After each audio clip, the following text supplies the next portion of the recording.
Once upon a time in a forest, there was a big mango tree full of sweet fruits. Two birds flew from afar, one was a woodpecker and the other was a fortune teller. They were best friends, searching for a new home to escape the cold. As they flew over the mango tree, they thought, "This will be our perfect home.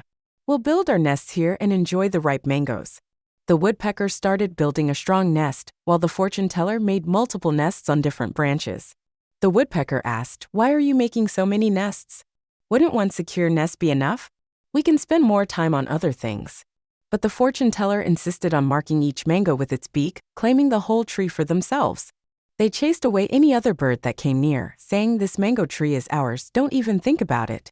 The woodpecker finished their sturdy nest and went about their daily routine, inviting other birds to join them. But when a cold storm hit, all of the fortune teller's nests were blown away. Seeking shelter, the fortune teller ran to the woodpecker's nest. Realizing their mistake, they said, "I was too greedy making so many weak nests. From now on, I'll focus on building one strong nest like yours." The next day, with clear skies, the woodpecker invited other birds to help the fortune teller build a secure nest. The fortune teller realized their selfishness and apologized, allowing other birds to build nests on the remaining branches. When the mangoes ripened, all the birds enjoyed the delicious fruits together. The fortune teller was grateful for their stronger nest and the kind neighbors around.